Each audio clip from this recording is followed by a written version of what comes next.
Livre de la Genèse, chapitre 1er. Au commencement, Dieu créa les cieux et la terre. La terre était informe et vide, il y avait des ténèbres à la surface de l'abîme, et l'Esprit de Dieu se mouvait au-dessus des eaux. Dieu dit que la lumière soit, et la lumière fut. Dieu vit que la lumière était bonne, et Dieu sépara la lumière d'avec les ténèbres. Dieu appela la lumière jour, et il appela les ténèbres nuit. Ainsi il y eut un soir, et il y eut un matin, ce fut le premier jour. Dieu dit qu'il y ait une étendue entre les eaux, et qu'elle sépare les eaux d'avec les eaux. Et Dieu fit l'étendue, et il sépara les eaux qui sont au-dessous de l'étendue d'avec les eaux qui sont au-dessus de l'étendue. Et cela fut ainsi. Dieu appela l'étendue ciel. Ainsi il y eut un soir, et il y eut un matin, ce fut le second jour. Dieu dit que les eaux qui sont au-dessous du ciel se rassemblent en un seul lieu, et que les parties sèches paraissent. Et cela fut ainsi. Dieu appela les parties sèches terre, et il appela l'ensemble des eaux mer. Dieu vit que cela était bon. Puis Dieu dit que la terre produise de la verdure, de l'herbe portant de la semence, des arbres fruitiers donnant du fruit selon leur espèce, ayant en eux leur semence sur la terre. Et cela fut ainsi. La terre produisit de la verdure, de l'herbe portant de la semence selon son espèce, et des arbres donnant du fruit ayant en eux leur semence selon leur espèce. Dieu vit que cela était bon. Ainsi il y eut un soir et il y eut un matin, ce fut le troisième jour. Dieu dit qu'il y ait des luminaires dans l'étendue du ciel pour séparer le jour d'avec la nuit, que ce soit des signes pour marquer les époques, les jours et les années, et qu'ils servent de luminaires dans l'étendue du ciel pour éclairer la terre. Et cela fut ainsi. Dieu fit les deux grands luminaires, le plus grand luminaire pour présider au jour, et le plus petit luminaire pour présider à la nuit. Et il fit aussi les étoiles. Dieu les plaça dans l'étendue du ciel pour éclairer la terre, pour présider au jour et à la nuit, et pour séparer la lumière d'avec les ténèbres. Dieu vit que cela était bon. Ainsi il y eut un soir et il y eut un matin, ce fut le quatrième jour. Dieu dit que les eaux produisent en abondance des animaux vivants, et que des oiseaux volent sur la terre vers l'étendue du ciel. Dieu créa les grands poissons et tous les animaux vivants qui se meuvent, et que les eaux produisirent en abondance selon leur espèce. Il créa aussi tout oiseau ailé selon son espèce. Dieu vit que cela était bon. Dieu les bénit en disant « Soyez féconds, multipliez, remplissez les eaux des mers, et que les oiseaux multiplient sur la terre. » Ainsi il y eut un soir et il y eut un matin, ce fut le cinquième jour. Dieu dit que la terre produise des animaux vivants selon leur espèce, du bétail, des reptiles et des animaux terrestres selon leur espèce. Et cela fut ainsi. Dieu fit les animaux de la terre selon leur espèce, le bétail selon son espèce, et tous les reptiles de la terre selon leur espèce. Dieu vit que cela était bon. Puis Dieu dit, faisons l'homme à notre image, selon notre ressemblance, et qu'il domine sur les poissons de la mer, sur les oiseaux du ciel, sur le bétail, sur toute la terre, et sur tous les reptiles qui rampent sur la terre. Dieu créa l'homme à son image, il le créa à l'image de Dieu, il créa l'homme et la femme. Dieu les bénit et Dieu leur dit, « Soyez féconds, multipliez, remplissez la terre et l'assujettissez, et dominez sur les poissons de la mer, sur les oiseaux du ciel, et sur tout animal qui se meut sur la terre. » Et Dieu dit, « Voici, je vous donne toute herbe portant de la semence et qui est à la surface de toute la terre, et tout arbre ayant en lui du fruit d'arbre et portant de la semence, ce sera votre nourriture. Et à tout animal de la terre, à tout oiseau du ciel, et à tout ce qui se meut sur la terre, ayant en soi un souffle de vie, je donne toute herbe verte pour nourriture. » Et cela fut ainsi. Dieu vit tout ce qu'il avait fait, et voici, cela était très bon. Ainsi il y eut un soir et il y eut un matin, ce fut le sixième jour. Genèse, chapitre 2. Ainsi furent achevés les cieux et la terre et toute leur armée.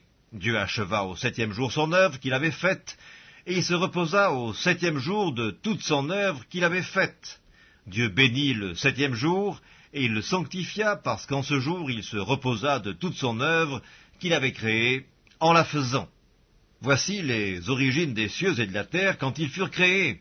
Lorsque l'Éternel Dieu fit une terre et des cieux, aucun arbuste des champs n'était encore sur la terre, et aucune herbe des champs ne germait encore, car l'Éternel Dieu n'avait pas fait pleuvoir sur la terre, et il n'y avait point d'homme pour cultiver le sol. Mais une vapeur s'éleva de la terre, et arrosa toute la surface du sol. L'Éternel Dieu forma l'homme de la poussière de la terre, il souffla dans ses narines un souffle de vie, et l'homme devint un être vivant. Puis l'Éternel Dieu planta un jardin en Éden, du côté de l'Orient, et il y mit l'homme qu'il avait formé. L'Éternel Dieu fit pousser du sol des arbres de toute espèce, agréables à voir et bons à manger, et l'arbre de la vie au milieu du jardin, et l'arbre de la connaissance du bien et du mal. Un fleuve sortait d'Éden pour arroser le jardin, et de là il se divisait en 4 bras. Le nom du premier est Pishon, c'est celui qui entoure tout le pays de Havila, où se trouve l'or. L'or de ce pays est pur, on y trouve aussi le bdellium et la pierre d'onyx. Le nom du second fleuve est Gihon, c'est celui qui entoure tout le pays de Cush. Le nom du troisième est Hiddekel, c'est celui qui coule à l'orient de l'Assyrie. Le 4e fleuve, c'est l'Euphrate. L'Éternel Dieu prit l'homme et le plaça dans le jardin d'Éden pour le cultiver et pour le garder. L'Éternel Dieu donna cet ordre à l'homme: tu pourras manger de tous les arbres du jardin, mais tu ne mangeras pas de l'arbre de la connaissance du bien et du mal, car le jour où tu en mangeras, tu mourras. L'Éternel Dieu dit: il n'est pas bon que l'homme soit seul, je lui ferai une aide semblable à lui.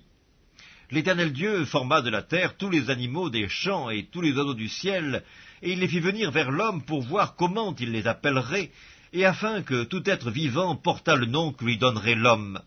Et l'homme donna des noms à tout le bétail, aux oiseaux du ciel et à tous les animaux des champs. Mais pour l'homme, il ne trouva point d'aide semblable à lui. Alors l'Éternel Dieu fit tomber un profond sommeil sur l'homme qui s'endormit. Il prit une de ses côtes et referma la chair à sa place. L'Éternel Dieu forma une femme de la côte qu'il avait prise de l'homme, et il l'amena vers l'homme. Et l'homme dit: voici cette fois celle qui est os de mes os et chair de ma chair. On l'appellera femme, parce qu'elle a été prise de l'homme. C'est pourquoi l'homme quittera son père et sa mère, et s'attachera à sa femme, et ils deviendront une seule chair.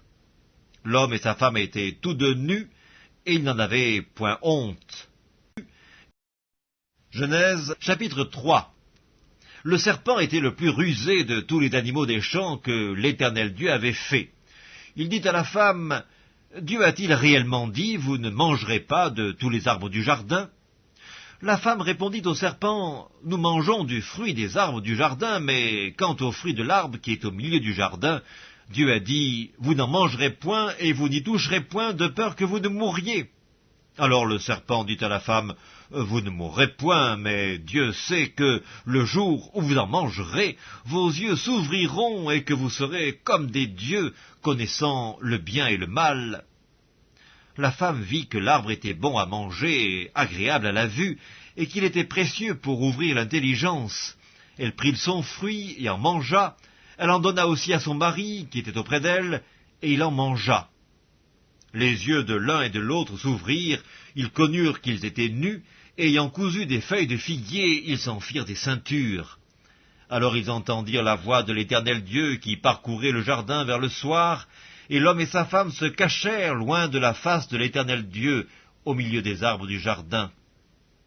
Mais l'Éternel Dieu appela l'homme et lui dit: Où es-tu? Il répondit: J'ai entendu ta voix dans le jardin, et j'ai eu peur parce que je suis nu, et je me suis caché. Et l'Éternel Dieu dit: Qui t'a appris que tu es nu? Est-ce que tu as mangé de l'arbre dont je t'avais défendu de manger? L'homme répondit: La femme que tu as mise auprès de moi m'a donné de l'arbre, et j'en ai mangé. Et l'Éternel Dieu dit à la femme: Pourquoi tu fais cela? La femme répondit: Le serpent m'a séduite, et j'en ai mangé. L'Éternel Dieu dit au serpent: Puisque tu as fait cela, tu seras maudit entre tout le bétail et entre tous les animaux des champs. Tu marcheras sur ton ventre, et tu mangeras de la poussière tous les jours de ta vie. Je mettrai inimitié entre toi et la femme, entre ta postérité et sa postérité. Celle-ci t'écrasera la tête et tu lui blesseras le talon. Il dit à la femme, j'augmenterai la souffrance de tes grossesses, tu enfanteras avec douleur et tes désirs se porteront vers ton mari, mais il dominera sur toi. Il dit à l'homme, puisque tu as écouté la voix de ta femme et que tu as mangé de l'arbre au sujet duquel je t'avais donné cet ordre, tu n'en mangeras point, le sol sera maudit à cause de toi.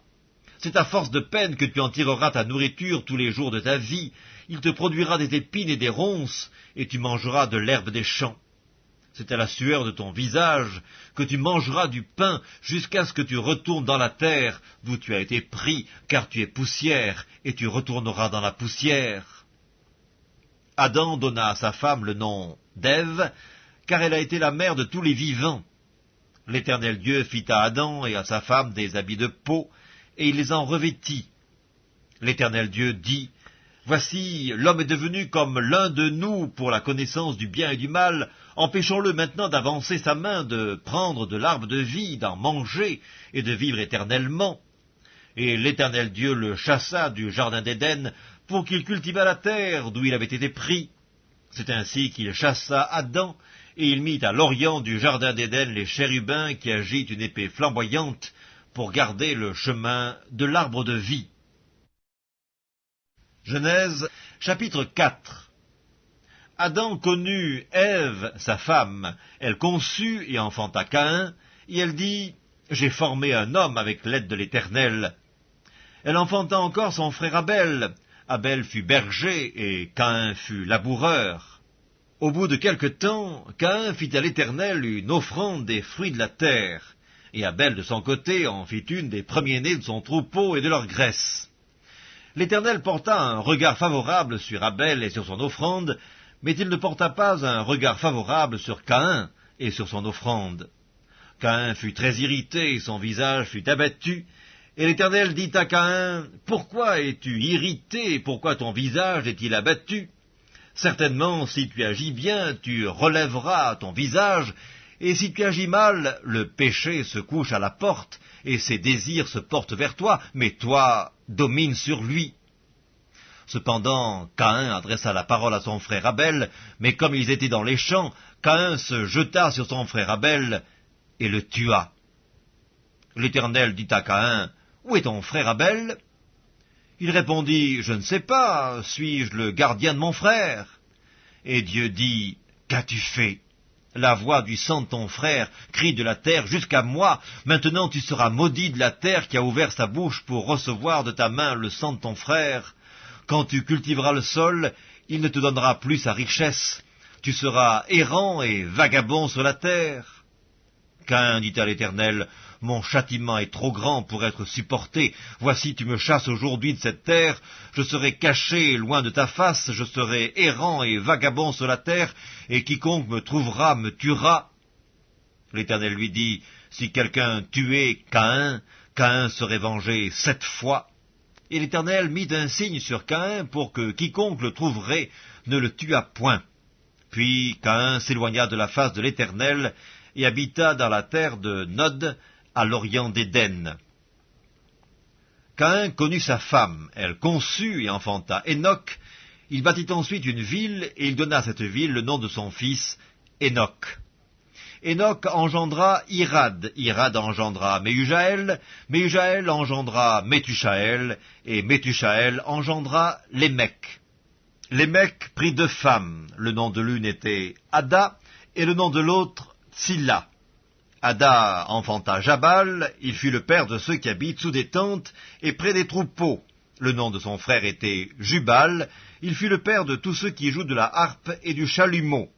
Tsilla, de son côté, enfanta Tubal-Caïn, qui forgeait tous les instruments d'airain et de fer. La sœur de Tubal-Caïn, « Ada et Tsilla, écoutez ma voix, femme de Lémec, écoutez ma parole. J'ai tué un homme pour ma blessure et un jeune homme pour ma meurtrissure. Caïn sera vengé 7 fois et Lémec 77 fois. » Adam connut encore sa femme, elle enfanta un fils et l'appela du nom de Seth, car, dit-elle, Dieu m'a donné un autre fils à la place d'Abel que Caïn a tué.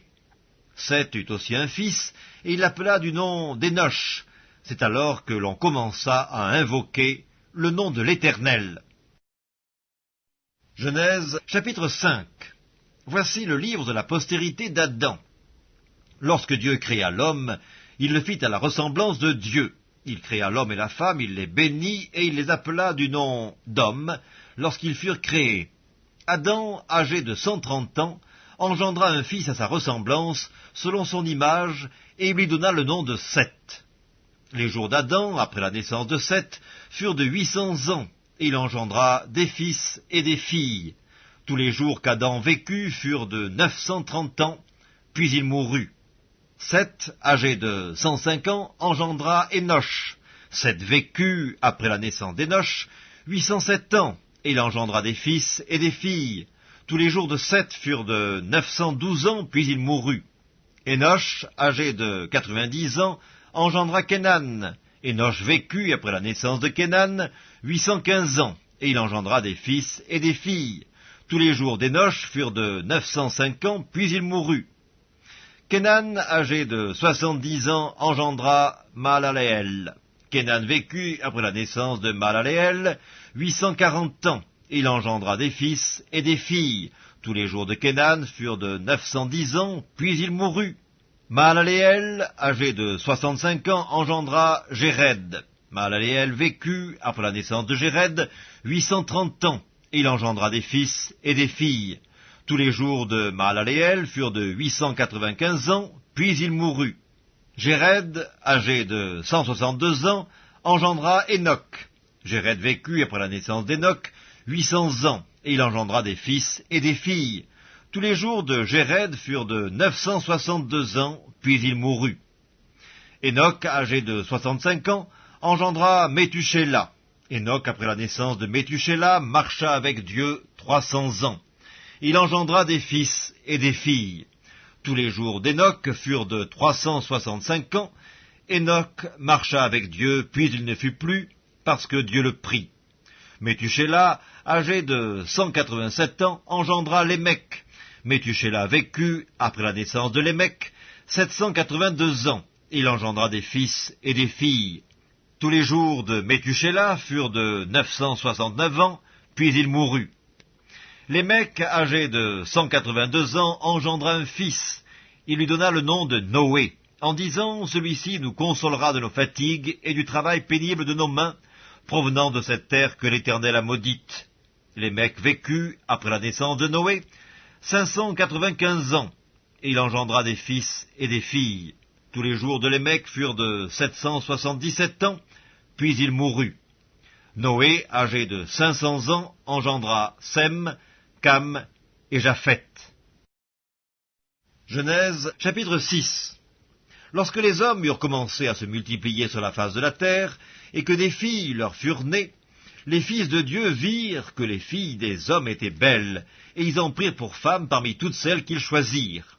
Alors l'Éternel dit, « Mon esprit ne restera pas à toujours dans l'homme, car l'homme n'est que chair, et ses jours seront de 120 ans. » Les géants étaient sur la terre en ces temps-là, après que les fils de Dieu furent venus vers les filles des hommes, et qu'elles leur eurent donné des enfants. Ce sont ces héros qui furent fameux dans l'Antiquité. L'Éternel vit que la méchanceté des hommes était grande sur la terre, et que toutes les pensées de leur cœur se portaient chaque jour uniquement vers le mal. L'Éternel se repentit d'avoir fait l'homme sur la terre, et il fut affligé en son cœur. Et l'Éternel dit, « J'exterminerai de la face de la terre l'homme que j'ai créé, depuis l'homme jusqu'au bétail, aux reptiles et aux oiseaux du ciel, car je me repens de les avoir faits. » Mais Noé trouva grâce aux yeux de l'Éternel. Voici la postérité de Noé. Noé était un homme juste et intègre dans son temps. Noé marchait avec Dieu. Noé engendra 3 fils, Sem, Cam et Japheth. La terre était corrompue devant Dieu, la terre était pleine de violence. Dieu regarda la terre, et voici, elle était corrompue, car toute chair avait corrompu sa voie sur la terre. Alors Dieu dit à Noé, « La fin de toute chair est arrêtée par devers moi, car ils ont rempli la terre de violence. Voici, je vais les détruire avec la terre. Fais-toi une arche de bois de gopher, Tu disposeras cette arche en cellules, et tu l'enduiras de poids en dedans et en dehors. Voici comment tu la feras. L'arche aura 300 coudées de longueur, 50 coudées de largeur et 30 coudées de hauteur. Tu feras à l'arche une fenêtre que tu réduiras à une coudée en haut. Tu établiras une porte sur le côté de l'arche, et tu construiras un étage inférieur, un second et un troisième. Et moi, je vais faire venir le déluge d'eau sur la terre, pour détruire toute chair ayant souffle de vie sous le ciel. Tout ce qui est sur la terre périra. Mais j'établis mon alliance avec toi. Tu entreras dans l'arche, toi et tes fils, ta femme et les femmes de tes fils avec toi. De tout ce qui vit, de toute chair, tu feras entrer dans l'arche 2 de chaque espèce, pour les conserver en vie avec toi. Il y aura un mâle et une femelle, des oiseaux selon leur espèce, du bétail selon son espèce, et de tous les reptiles de la terre selon leur espèce. 2 de chaque espèce viendront vers toi pour que tu leur conserves la vie. Et toi, prends de tous les aliments que l'on mange, et fais-en une provision auprès de toi, afin qu'ils te servent de nourriture, ainsi qu'à eux. C'est ce que fit Noé, il exécuta tout ce que Dieu lui avait ordonné. Genèse, chapitre 7. L'Éternel dit à Noé, « Entre dans l'arche, toi et toute ta maison, car je t'ai vu juste devant moi parmi cette génération. Tu prendras auprès de toi 7 couples de tous les animaux purs, le mâle et sa femelle, une paire des animaux qui ne sont pas purs, le mâle et sa femelle, 7 couples aussi des oiseaux du ciel, mâles et femelles, afin de conserver leur race en vie sur la face de toute la terre, car encore 7 jours, et je ferai pleuvoir sur la terre 40 jours et 40 nuits, et j'exterminerai de la face de la terre tous les êtres que j'ai faits. » Noé exécuta tout ce que l'Éternel lui avait ordonné. Noé avait 600 ans lorsque le déluge d'eau fut sur la terre, et Noé entra dans l'arche avec ses fils, sa femme et les femmes de ses fils, pour échapper aux eaux du déluge.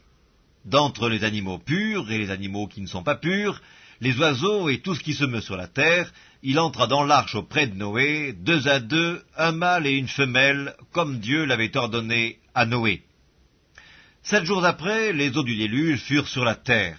L'an 600 de la vie de Noé, le second mois, le 17e jour du mois, en ce jour-là, toutes les sources du grand abîme jaillirent, et les écluses des cieux s'ouvrirent. La pluie tomba sur la terre 40 jours et 40 nuits. Ce même jour entrèrent dans l'arche Noé, Sem, Cam et Japheth, fils de Noé, la femme de Noé et les 3 femmes de ses fils avec eux.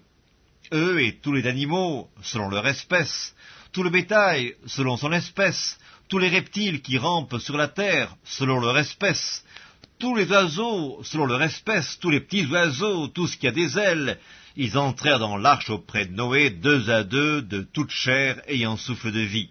Il en entra, mâle et femelle, de toute chair, comme Dieu l'avait ordonné à Noé. Puis l'Éternel ferma la porte sur lui. Le déluge fut 40 jours sur la terre. Les eaux crurent et soulevèrent l'arche, et elle s'éleva au-dessus de la terre.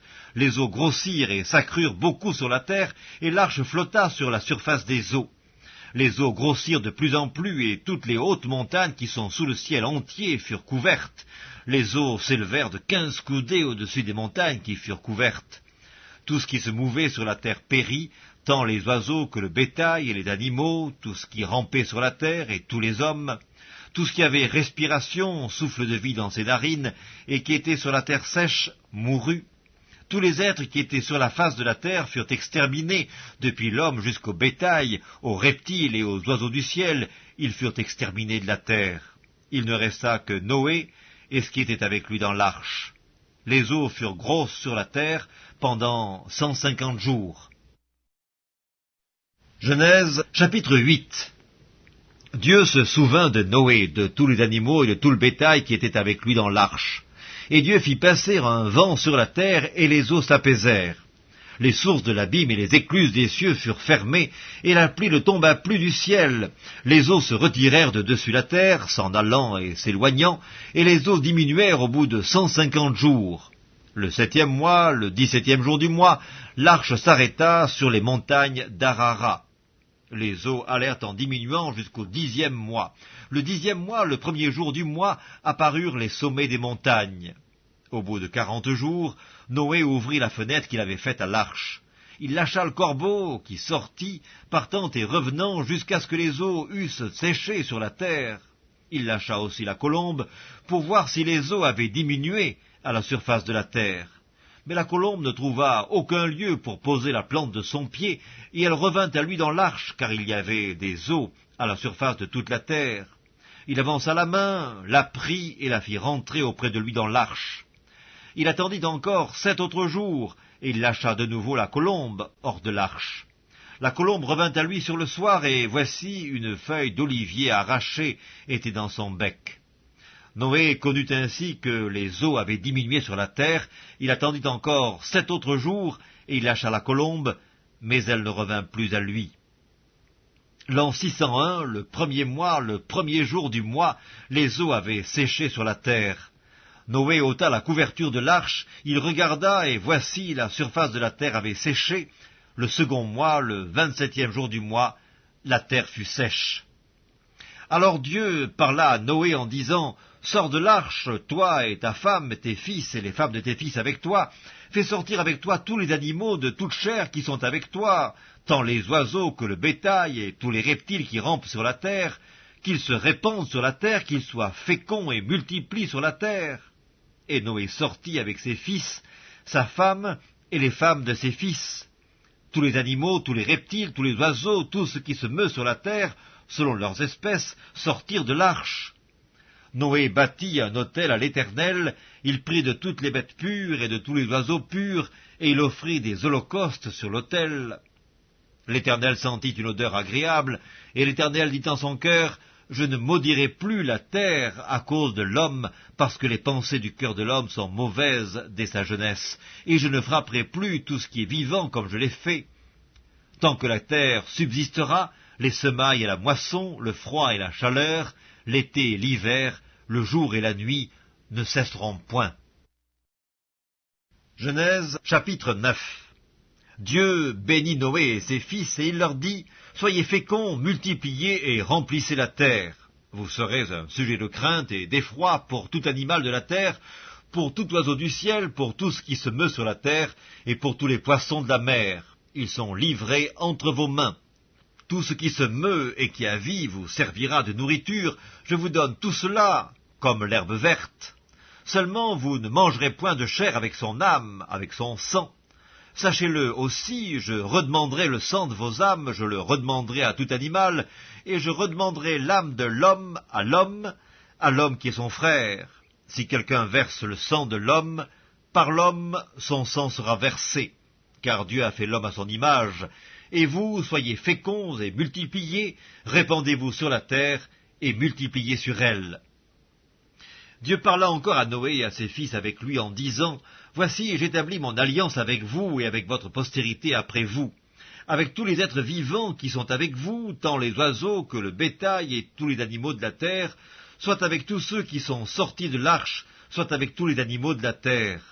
J'établis mon alliance avec vous, aucune chair ne sera plus exterminée par les eaux du déluge, et il n'y aura plus de déluge pour détruire la terre. » Et Dieu dit, « C'est ici le signe de l'alliance que j'établis entre moi et vous, et tous les êtres vivants qui sont avec vous, pour les générations à toujours.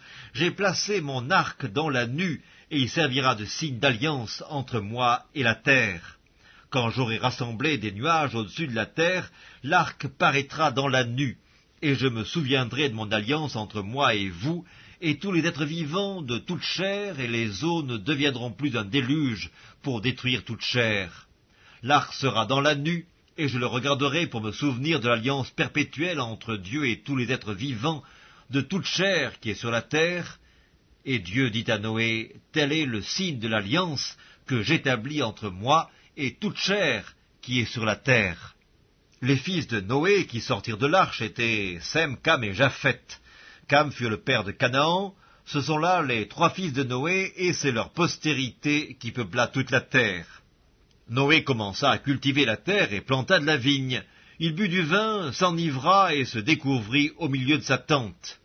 Cam, père de Canaan, vit la nudité de son père, et il le rapporta dehors à ses 2 frères. Alors Sem et Japheth prirent le manteau, le mirent sur leurs épaules, marchèrent à reculons et couvrirent la nudité de leur père. Comme leur visage était détourné, ils ne virent point la nudité de leur père.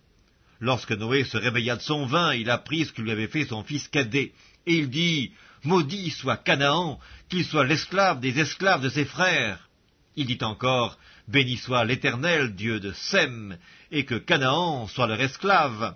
Que Dieu étende les possessions de Japheth, qu'il habite dans les tentes de Sem, et que Canaan soit leur esclave. » Noé vécut après le déluge 350 ans.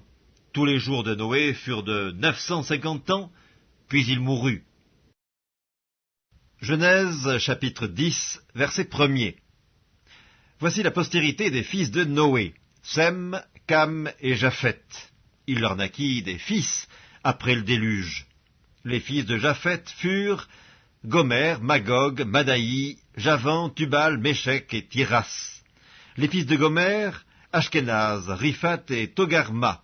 Les fils de Javan, Elisha, Tarsis, Kittim et Dodadim. C'est par eux qu'ont été peuplées les îles des nations, selon leurs terres, selon la langue de chacun, selon leur famille et selon leur nation. Les fils de Cam furent Cush, Mitzraïm, Put et Canaan. Les fils de Cush, Saba, Avila, Sabta, Raïma et Sabteka. Les fils de Raïma, Séba et Dedan. Cush engendra aussi Nimrod, c'est lui qui commença à être puissant sur la terre. Il fut un vaillant chasseur devant l'Éternel, c'est pourquoi l'on dit, comme Nimrod, vaillant chasseur devant l'Éternel. Il régna d'abord sur Babel, Érec, Akkad et Calné, au pays de Shinéar. De ce pays-là sortit Assur, il bâtit Ninive, Rehoboth, Ir, Calak et Résen, entre Ninive et Calak, c'est la grande ville. Mitzraïm engendra les Ludim, les Ananim, les Lébaïm, les Naphtuim, les Patrusim, les Calushim, d'où sont sortis les Philistins, et les Caphtorim. Canaan engendra Sidon, son premier-né, et Heth, et les Jébusiens, les Amoriens, les Girgasiens, les Éviens, les Arkiens, les Siniens, les Arvadiens, les Tsémariens, les Amathiens. Ensuite, les familles des Cananéens se dispersèrent. Les limites des Cananéens allèrent depuis Sidon, du côté de Guérar, jusqu'à Gaza, et du côté de Sodome, de Gomorre, d'Amda et de Tseboïm, jusqu'à Lesha. Ce sont là les fils de Cam, selon leur famille, selon leur langue, selon leur pays, et selon leur nation. Il naquit aussi des fils à Sem, père de tous les fils d'Héber et frère de Japheth l'aîné. Les fils de Sem furent Élam, Assur, Apachad, Lud et Aram. Les fils d'Aram, Utz, Hul, Géter et Mash. Arpachad engendra Shélak, et Shélak engendra Héber. Il naquit à Héber 2 fils. Le nom de l'un était Péleg, parce que de son temps la terre fut partagée, et le nom de son frère était Joktan. Joktan engendra Almodad, Shélef, Atzarmavet, Zérak, Adoram, Uzal, Dikla, Obal, Abimaël, Séba, Ophir, Avila et Jobab. Tous ceux-là furent fils de Joktan. Ils habitèrent depuis Mesha, du côté de Séphar, jusqu'à la montagne de l'Orient. Ce sont là les fils de Sem, selon leur famille, selon leur langue, selon leur pays et selon leur nation. Telles sont les familles des fils de Noé, selon leur génération et selon leur nation. Et c'est d'eux que sont sorties les nations qui se sont répandues sur la terre après le déluge. Répandues sur la terre. Genèse, chapitre 11. Toute la terre avait une seule langue et les mêmes mots. Comme ils étaient partis de l'Orient, ils trouvèrent une plaine au pays de Shinéar, et ils y habitèrent. Ils se dirent l'un à l'autre, « Allons et faisons des briques et cuisons-les au feu. » Et la brique leur servit de pierre, et le bitume leur servit de ciment.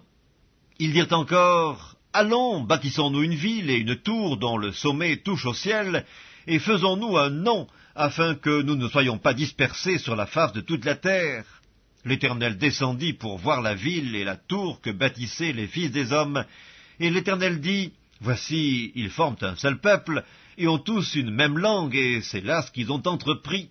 Maintenant, rien ne les empêcherait de faire tout ce qu'ils auraient projeté. allons, descendons, et là confondons leur langage, afin qu'ils n'entendent plus la langue les uns des autres. Et l'Éternel les dispersa loin de là sur la face de toute la terre, et ils cessèrent de bâtir la ville.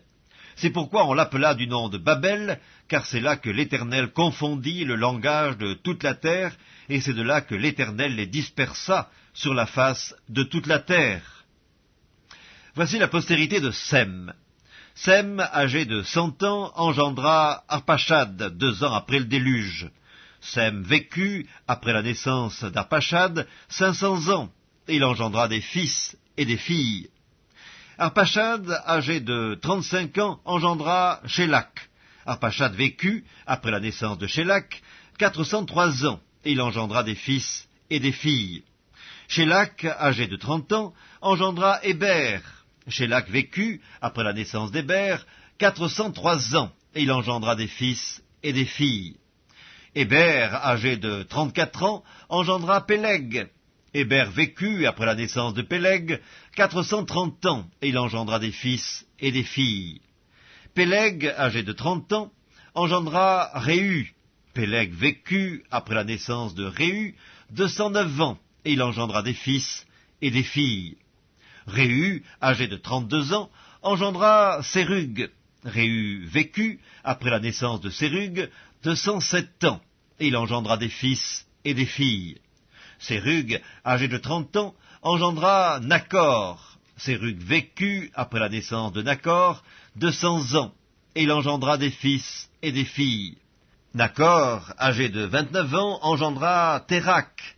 Nachor vécut, après la naissance de Térak, 119 ans, et il engendra des fils et des filles. Térak, âgé de 70 ans, engendra Abram, Nachor et Haran. Voici la postérité de Térak. Térak engendra Abram, Nachor et Haran. Haran engendra Lot, et Haran mourut en présence de Térak, son père, au pays de sa naissance, à Ur, en Chaldée. Abram et Nachor prirent des femmes. Le nom de la femme d'Abram était Saraï, et le nom de la femme de Nachor était Milka, fille d'Haran, père de Milka et père de Gisca. Saraï était stérile, elle n'avait point d'enfant. Térak prit Abram, son fils, et Lot, fils d'Haran, fils de son fils, et Saraï, sa belle-fille, femme d'Abram, son fils. Ils sortirent ensemble d'Ur, en Chaldée, pour aller au pays de Canaan. Ils vinrent jusqu'à Charan, et ils y habitèrent. Les jours de Térak furent de 205 ans, et Térak mourut à Charan.